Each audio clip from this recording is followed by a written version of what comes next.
Well, it was a real Premier League thriller here, Brian, a 7-goal thriller. Unfortunately for Tottenham Hotspur fans, they go home after seeing their team beaten 4-3, having been 2-0 up. Did you get a sense around the stadium that there was huge disappointment with the manager, with the way the team played? What was your kind of feeling? It was hard to know what the reaction was because it got a late goal and there's a little bit of hope. There's a minute to go, back to 4-3. They just missed a couple of chances before that. So I think by then the majority of the Spurs fans had left the stadium anyway, so we didn't get a really massive feel for what the vibe was. But there's massive disappointment. You're losing to one of your London rivals, haven't had a 2-goal start. You end up getting beaten 4-3. 2 penalties in the second half by the 2 central midfield players. Gave away those 2 penalties needlessly, I'd say. In both situations, the Chelsea player was nowhere near the goal. He wasn't going to score from that angle. He may have set up a chance, but just needed to be kind of guided away from the goal, forced into playing a pass that could be dealt with. Said that both Yves Bissouma and Papa Sarr gave away penalty kicks that gave Chelsea a 3-2 lead and a 4-2 lead, and essentially basically put the game out of sight for Tottenham. But I think Chelsea deserved it overall. They were the better team. They were more threatening in attack, and they had a clearer pattern of play, and they had the better composure and control, I thought, in midfield, despite the youth of the team. It was a very, very good win for Chelsea. From a Spurs point of view, it's a bit of a disaster because you take the week, the 2 games that you said we start the games you should be winning if you're near the top of the table. No, Bournemouth are playing very well. Fulham are playing well. Draw with Fulham 1-1, beating the Bournemouth 1-0, and they lose at home today 4-3. So it's been a bit of a disaster of the week for Spurs, along with all the injuries. We talked about that during the game. Bringing back the 2 centre halves, they mustn't have been right. But Romero goes off early. Well, I was going to ask you about that, Brian, because all indications were that Christian Romero would be back for this game. Postecoglou, he didn't say for certain in his press conference, but he indicated that he could come back for today's game. There was no talk of Mickey van de Ven whatsoever, so it was a surprise for everybody, I think, to see both players on the team sheet starting today. Now look, I know Postecoglou might be, I'm not saying desperate, but really eager to get them back onto a winning track. But to risk both players in this game today, is that going to be proved to be a mistake? Yeah, but look, a manager doesn't make that decision in isolation. These clubs have massive staff, and they've strength and conditioning guys, they've physios, they've masseurs, they've all sorts of people, they've doctors, medical men, medicine men, all sorts. And it's made in combination. Football managers aren't doctors. They're not medical men. They have to take the advice of medical men. Then sometimes they go with their own tuition, what the player says, with their own intuition. The player says, look, I feel all right.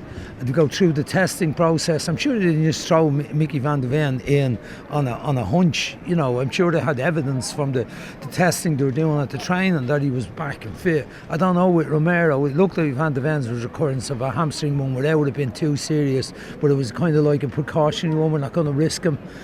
But so the manager, we get criticised over that. The manager's under a bit of pressure. The other players playing centre half haven't done remarkably well. Dragosin, I think, has done all right. And Ben Davies, who was doing quite well, but then he's out injured, so his options were getting slim. I don't think Archie Gray is an option really for centre half. I think the manager says he's very good at defensive instincts. I saw him quoted as saying that, and I said, I'm not so sure about that. He's a light lad, lightweight, nice footballer, midfield player.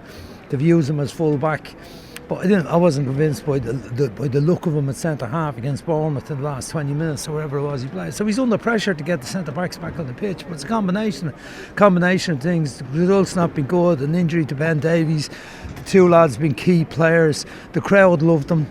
But it didn't work out for them today, unfortunately. But they had other problems. The midfield players giving away stupid penalties like that was ridiculous. Son is out of form. Kulusevski did all right.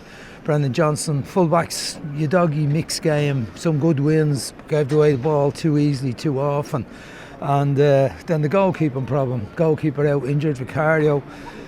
Foster made some good saves as well. But he's beaten 4 times. Can't blame him on the penalties. Would he have done better on the first goal? Possibly. So they've a lot of problems, Spurs, between the injuries, the lack of depth in the squad, results, whinging in the stadium. But Chelsea are on the up and up, that's for sure. And that's, I think that we should be concentrating on how good Chelsea are. And I will in a sec, just one last question on Tottenham, because on our monitors here, we were getting a lot of pictures of Daniel Levy up in the box. It's never really a good sign when you see that happening quite a lot. I know that's the TV director makes that call, but they're usually doing it for a certain reason. Now, they do have to go to Rangers, as we mentioned, in Europe this week, but then it's away to Southampton. And Southampton, while they haven't been getting results, they're not a really bad team, and they can score goals, as we know. Is that a must-win for Postecoglou? Because if he goes to St Mary's, a team that are anchored to the bottom of the table, and doesn't get the win, does that put him in big trouble? Well, I think that he's under pressure at the moment, isn't he? They've lost seven now out of 6-2, 15 games. They've lost 7. So you're losing every second game in the league. The manager has to be under a bit of pressure. So the Southampton game comes after the Rangers game. He needs to get a result of the Rangers game. You could dismiss it if you lost it and say, well, you didn't play the right team. He doesn't have a great choice. Not like Chelsea. When Chelsea put out the team they've been playing the conference, you look at the players and you go, oh, right, they've got some good players there. You don't know them all very well, but you know they spent big money to get them, and they've been able to win those games convincingly. I think 8-0 the last one, 2-0 the one before that, trashing teams. They play Shamrock Rovers the week after next, or a couple of weeks' time.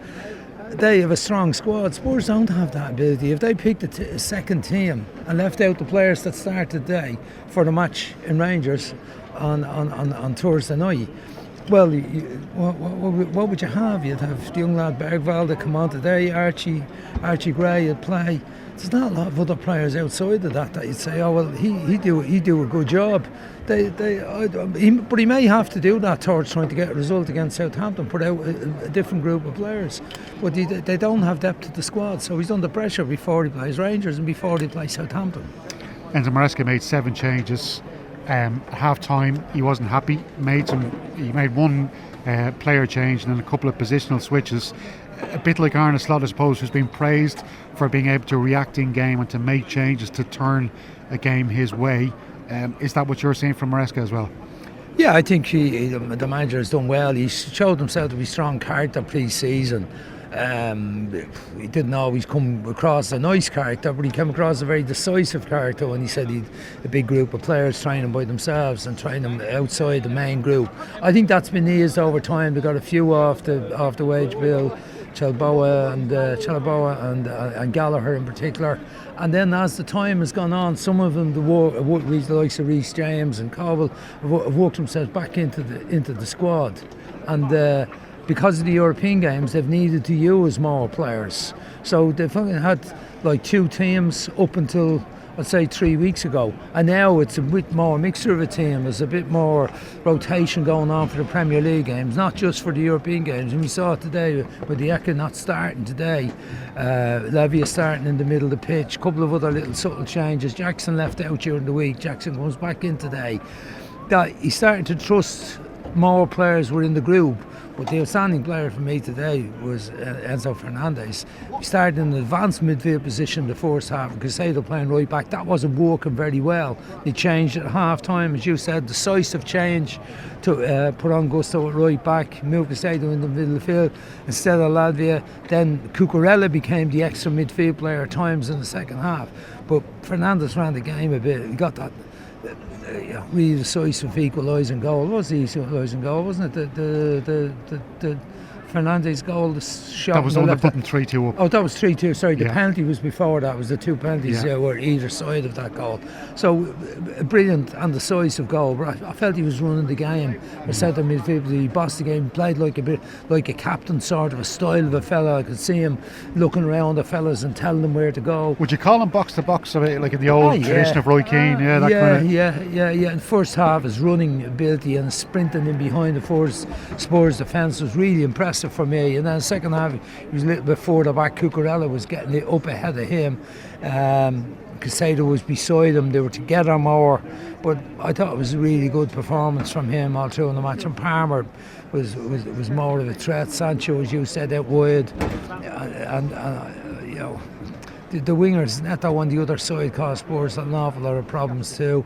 So they're in good shape. Chelsea might be a bit like, I would say, a little bit brittle at the back. I'd say the goalkeeper wasn't particularly convinced, and they played Sorensen the other night, didn't they? Yeah. So No, they're not the done deal, I'd say, by any means, but they're really still impressive team. And just on Palmer, what is it about him that he can be so inconsistent within a game, where he can provide flashes of brilliance, and there's no doubting his talent, but somehow it seems like his brain switches off at times in games or something. I don't know what it is. Well, I'd suggest it's he plays with a swagger. I said that a couple of times, and a kind of almost an overconfidence, I'd say, about him, that he wants to take care of the ball, but he wants to do something. He can see passes that we've seen in several matches that other players are not capable of seeing, but sometimes he sees those passes and he can't quite deliver it, and it looks like a stupid pass or a bad pass. He's trying to thread the ball between several players and it doesn't quite work out, and you say, just play the safe one every now and again. But I'd be low to criticise him, because you want players who take risks like that and who can turn a game. And even that Fernandes goal we talked about, what he did out on the right hand touchline was magical. And then when he tried to get it across, Van de Ven got a little bit of a block on it, but it broke, fortunately for Fernandes to smack her into the net from the edge of the penalty area. So we still had an influence on that, and he's a classy player, and he's still only a young boy. He's a lot of proving to do, I think, but he's having such an impact in this team. What they say, that's up to 10 goals already this season, 15 games. That's 2 goals every 3 games. He's not playing centre forward. He's playing, number 10, floating about towards the right hand side at times. What a player! So Chelsea, they might sign players in January, but are they just a bit short to become champions, do you think, or will they challenge all the way? Well, we don't know. I mean, they have a chance. I mean, Manchester City dropped points again yesterday, so there's hope for Arsenal today. That's Arsenal today, but there's hope for everyone, because Manchester City aren't as dominant at being, other than the season when Liverpool won the league in the last 7. So there's hope for everyone that they can have a bit of a chance this year, that the points total required to win the league is not going to be as high as the 89, 90, 91, or even up near 100, where Man City have been at times. It's going to be less than that. So, Liverpool are in very good form, dropped a couple of points, but they, like Chelsea, at the moment, themselves and Arsenal look the best of the rest, the most consistent, the best of the rest. So they have a bit of a chance, and they're gaining confidence from these victories. This type of victory, when you are particularly special for a team, and you could see their reaction at the end of the game. They knew they'd done something a little bit special. Spurs were 10th in the table before today, so maybe it wasn't that special, but they knew it was a big game. When you go 2 goals down early in the football match, you're in trouble. I mean, the best time to be 2 goals down is early in the football match. You're going to be behind, because you've got plenty of time to retrieve it, and that's what they did.